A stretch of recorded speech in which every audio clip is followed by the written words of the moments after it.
ಮಹಾಲಕ್ಷ್ಮಿ ಮದುವೆ ಸೋಮವಾರದಿಂದ ಶನಿವಾರ ಸಂಜೆ 6:30ಕ್ಕೆ ನಿಮ್ಮ ಸನ್ ಉದಯದಲ್ಲಿ.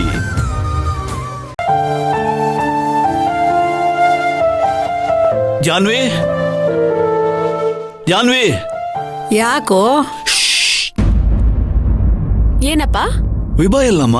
ವಿಭಾ ಎಲ್ಲೋ ಆಚೆ ಇರ್ಬೇಕಪ್ಪ. ಹಾ, ನೀನು ವಿಭಾ ಅಂಗಡಿಗೆ ಹೋಗಿ ಈ ದಿನಸಿ ಸಾಮಾನೆಲ್ಲ ತಗೊಂಡ್ ಬನ್ನಿ. ದಿನಸಿ ಸಾಮಾನ? ಹೇಳ್ತೀನಮ್ಮ, ಸುಮ್ನೆ ಇರು. ಆಯ್ತಪ್ಪ. ತಗೋ ದುಡ್ಡು. ಹುಷಾರು. ಆಯ್ತಪ್ಪ.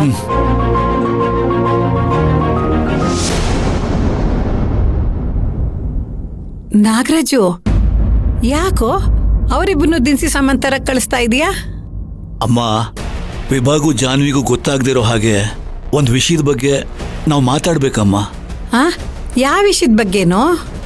ಶ್ರೀಮಂತು ಮದುವೆ ಆದ್ಮೇಲೆ ಬೇರೆ ಮನೆ ಮಾಡ್ಕೊಂಡು ಹೋಗ್ತೀನಿ ಅಂತ ಹೇಳಿರೋ ಕಂಡೀಷನ್ ಬಗ್ಗೆ. ಅಯ್ಯೋ, ಇದು ಬೇರೆ ಇದೆಯಲ್ವೇನೋ? ಈ ಮದುವೆ ಗಡಿಬಿಡಿಲಿ ಈ ವಿಷಯನೇ ಮರ್ತು ಹೋಗ್ಬಿಟ್ಟಿದ್ದೆ ನಾನು. ಆ ಕಂಡೀಷನ್ ಬಗ್ಗೆ ಒಂದ್ಸಲ ನೆನೆಸ್ಕೊಂಡ್ರೆ ಸಾಕಮ್ಮ, ನನ್ನ ಮೈಯೆಲ್ಲ ಈಗಲೂ ಗಡ್ಗಡ ಅಂತ ನಡ್ಗೋಗುತ್ತಮ್ಮ. ಸಪ್ತಮಿ ನೋಡಿದ್ರೆ ಎರಡೂ ಕುಟುಂಬ ಒಟ್ಟಾಗಿರ್ಬೇಕು ಅಂತ ಕಂಡೀಷನ್ ಹಾಕಿದ್ಲು. ಶ್ರೀಮಂತು ಬೇರೆ ಮನೆ ಮಾಡ್ಕೊಂಡು ಹೋಗ್ಬೇಕು ಅಂತ ಕಂಡೀಷನ್ ಹಾಕಿದ್ದ. ಒಬ್ರು ಹಾಕಿರೋ ಕಂಡೀಷನ್ ಬಗ್ಗೆ ಮತ್ತೊಬ್ರಿಗೆ ಗೊತ್ತಿಲ್ಲ. ಒಂದ್ ವೇಳೆ ಒಬ್ಬರ ವಿಷಯ ಇನ್ನೊಬ್ರಿಗೆ ಗೊತ್ತಾದ್ರೆ ನಿನ್ ಪರಿಸ್ಥಿತಿ ಏನಾಗುತ್ತೆ ಅಂತ ಭಯ ಆಗ್ತಿದ್ಯೋ? ನಾನು ಅವತ್ತು ಈ ವಿಷಯನ ನಿಶ್ಚಿತಾರ್ಥದವರೆಗೂ ಮುಚ್ಚಿಡು ಅಂತ ಹೇಳಿದ್ದೆ. ಈಗ ನೋಡಿದ್ರೆ ಕುತ್ತಿಗೆವರೆಗೂ ಬಂದಿದ್ಯಲ್ಲೋ. ಅದೇ ನಮ್ಮ ನನಗೂ ಯೋಚನೆ ಆಗಿರೋದು. ಅಮ್ಮ, ಹೇಗಾದ್ರೂ ಮಾಡಿ ಸಪ್ತಮಿ ಹತ್ರ ಒಂದ್ಸಲ ಮಾತಾಡಿ, ಆಗ ನಮ್ಮ ಪರಿಸ್ಥಿತಿ ಹೇಗಿತ್ತು, ಆ ವಿಷಯ ನಿನ್ನಿಂದ ಯಾಕೆ ಮುಚ್ಚಿಟ್ವಿ ಅನ್ನೋದನ್ನ ವಿವರವಾಗಿ ಹೇಳಿ ಅರ್ಥ ಮಾಡಿಸ್ಬೇಕಮ್ಮ.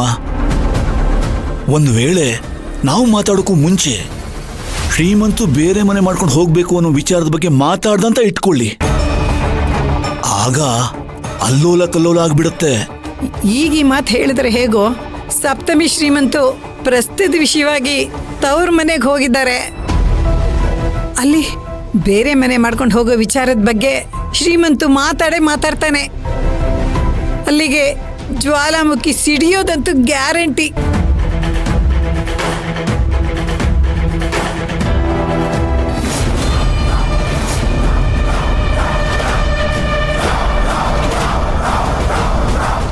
ಏನ್ ಮಾಡುದು ಅಂತಾನೆ ಗೊತ್ತಾಗ್ತಿಲ್ಲಮ್ಮ. ಮಂದಾರಂಗ್ ಈ ವಿಷಯ ಗೊತ್ತಾಗೋದು ಬೇಡಮ್ಮ. ಅವಳಿಗೆ ಗೊತ್ತಾದ್ರೆ ನೊಂದ್ಕೋಬಿಡ್ತಾಳಮ್ಮ. ಯಾಕಮ್ಮ, ಯಾರು ಬಂದ್ರು?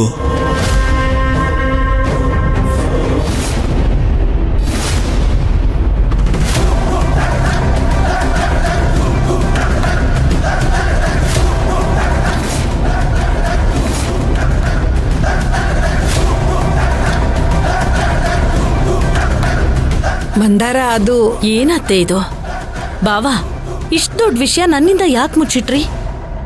ಮಂದಾರ, ನಾನೀಗ ಎಷ್ಟು ನೊಂದ್ಕೊಂಡಿದ್ದೀನೋ, ನೀನು ಅಷ್ಟೇ ನೊಂದ್ಕೋಬಾರ್ದು ಅನ್ನೋ ದೃಷ್ಟಿಲಿ ಈ ವಿಷಯ ನಿಂಗೆ ಹೇಳಲಿಲ್ಲಮ್ಮ. ನಾವು ಸಪ್ತಮಿ ಮನೆಗೆ ಹೆಣ್ಣು ನೋಡಕ್ ಹೋದಾಗ ಮದುವೆ ಆದ್ಮೇಲೆ ನಾನು ಸಪ್ತಮಿ ಬೇರೆ ಮನೆ ಮಾಡ್ಕೊಂಡು ಹೋಗ್ಬೇಕು, ಈ ಕಂಡೀಷನ್ಗೆ ಸಪ್ತಮಿ ಒಪ್ಕೊಂಡ್ರೆ ಮಾತ್ರ ಈ ಮದುವೆ ಆಗೋದು ಅಂತ ಶ್ರೀಮಂತು ಕಡ್ಡಿ ಮುರ್ದಂಗ್ ಹೇಳಿದ್ನಮ್ಮ. ಆಗ ಏನ್ ಮಾಡ್ಬೇಕು ಅಂತ ಗೊತ್ತಾಗ್ಲಿಲ್ಲ ಮಂದಾರ. ಅದಕ್ಕೆ ನಾನು ಅಮ್ಮ ಒಂದು ಉಪಾಯ ಮಾಡ್ದು. ಸಪ್ತಮಿ ಹತ್ರ ಹೋಗಿ ಶ್ರೀಮಂತು ಹಾಕಿರೋ ಕಂಡೀಷನ್ ಬಗ್ಗೆ ಹೇಳಿರೋ ಹಾಗೆ, ಅದಕ್ಕೆ ಸಪ್ತಮಿ ಒಪ್ಕೊಂಡಿರೋ ಹಾಗೆ ನಾಟಕ ಮಾಡಿದ್ವಿ. ಅವತ್ತು ಹೇಗೋ ಪರಿಸ್ಥಿತಿನ ನಿಭಾಯಿಸು. ಆದ್ರೆ ಇವತ್ತು ಏನಾಗುತ್ತೋ ಅಂತ ಹೆದರಿಕೆ ಆಗ್ತಿದೆ ಮಂದಾರ. ಈಗ ಏನ್ ಮಾಡ್ಲಿ? ಸಪ್ತಮಿ ಶ್ರೀಮಂತು ಮಧ್ಯೆ ಈ ವಿಷಯದ ಬಗ್ಗೆ ಜಗಳ ಆದ್ರೆ ಅದಕ್ಕೆ ನೇರವಾಗಿ ನಾನೇ ಕಾರಣ ಆಗ್ತೀನಿ. ಸುಖವಾಗಿ ಬಾಳಿ ಬದುಕಬೇಕಾದವ್ರ ಮಧ್ಯೆ ದ್ವೇಷ ಬಿತ್ತಾ ಇದೀನೋ ಅಂತ ಮನ್ಸಲ್ಲೇ ಕೊರಗ್ತಾ ಇದ್ದೀನಿ ಮಂದಾರ.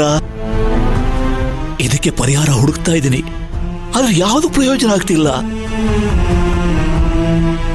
ಏನ್ ಮಾಡ್ಲಿ, ಎಲ್ಲಿಗೆ ಹೋಗ್ಲಿ, ಒಂದು ಗೊತ್ತಾಗ್ತಾ ಇಲ್ಲ ಮಂದಾರ. ಬಾವಾ, ಮೊದ್ಲು ಶ್ರೀಮಂತ ಸಪ್ತಮಿ ಪ್ರಸ್ತ ಗಂಡಿನ ಮನೆಯಲ್ಲೇ ಆಗ್ಬೇಕು ಅಂತ ಇಲ್ಲಿ ಕರ್ಕೊಂಡ್ ಬಂದ್ಬಿಡೋಣ.